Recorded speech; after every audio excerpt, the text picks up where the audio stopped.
5, 2, 3, 4, 8 ಲಕ್ಷ ತನ ಬಿಲ್ ಆಗಿ 10 ಲಕ್ಷ ತನ ಬಿಲ್ ಆಗಿ ಸಾಮಾನ್ಯ ಜನರು ಹೆಂಗ್ ಕೊಡ್ಬೇಕಿದು ಬಿಲ್? 2, 3, 4 ರಂಗ್ ಬಡ್ಡಿ ತಗೊಂಡು ನೀವೆಲ್ಲರೂ ಹಾಸ್ಪಿಟಲ್ ಬಿಲ್ ತುಂಬಿದ್ರಿ. ಆ ಒಂದು ಕಷ್ಟ ನಮ್ಮ ಭಾರತ ದೇಶದ ಯಾವ ನಾಗರಿಕರು ಕೂಡ ಬರಬಾರ್ದು ಅನ್ನುವಂತಹ ಉದ್ದೇಶದಿಂದ ಕೇಂದ್ರ ಸರ್ಕಾರದಲ್ಲಿ ಕಾಂಗ್ರೆಸ್ ಪಕ್ಷ ಅಧಿಕಾರಕ್ಕೆ ಬಂತು ಅಂತಂದ್ರ ನಾವು ಪ್ರತಿಯೊಬ್ಬರಿಗೂ ಕೂಡ 25 ಲಕ್ಷ ರೂಪಾಯಿಯ ಆರೋಗ್ಯ ವಿಮೆಯನ್ನ ನೀಡ್ತೀವಿ.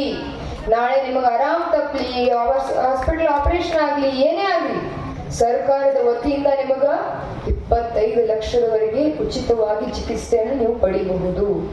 ಸೊ ಈ ಯೋಜನೆಯನ್ನು ಕೂಡ ನಾವು ಗ್ಯಾರಂಟಿ ಯೋಜನೆಗಳಲ್ಲಿ ತಂದೀವಿ.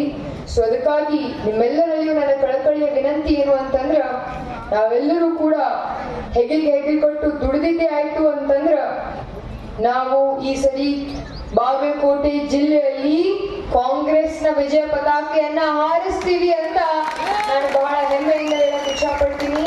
ಸೊ ಅದಕ್ಕಾಗಿ ಇಲ್ಲಿರುವಂತಹ ಎಲ್ಲ ನನ್ನ ಅಣ್ಣ ತಮ್ಮಂದ್ರಲ್ಲಿ ನನ್ನ ವಿನಂತಿ ಏನು ಅಂತಂದ್ರ, ನಾವೆಲ್ಲರೂ ಕೂಡ ಬಹಳ ಕಷ್ಟಪಟ್ಟು ದುಡಿಯೋಣ. ಇನ್ನು ಬರೀ 6 ದಿನ ಉಳಿದೈತಿ. ಪ್ರತಿಯೊಂದು ಬೂತ್ ಅಲ್ಲಿ ಪ್ರತಿಯೊಬ್ಬ ಯುವಕನಿಗೆ, ಪ್ರತಿಯೊಬ್ಬ ತಾಯಂದರಿಗೆ, ಪ್ರತಿಯೊಬ್ಬ ರೈತನಿಗೆ ನಾವೆಲ್ಲರೂ ಕೂಡ ಅವರ ಮನವರಿಕೆಯನ್ನ ಮಾಡಿ, ನೀವು ನನಗೆ ಒಂದು ಅವಕಾಶವನ್ನ ಮಾಡಿಕೊಡ್ರಿ ನಿಮ್ ಸಲಹೆ ದುಡಿಯಾಕ, ನಿಮ್ಮ ಜೀತದಾಳಾಗಿ ದುಡಿದು ನಿಮ್ಮ ಋಣವನ್ನ ಮುಟ್ಟಿಸ್ತೀನಿ ಅಂತ ವೇದಿಕೆ ಮೂಲಕ ನಾನು ಹೇಳಕ್ ಇಚ್ಛ ಪಡ್ತೀನಿ.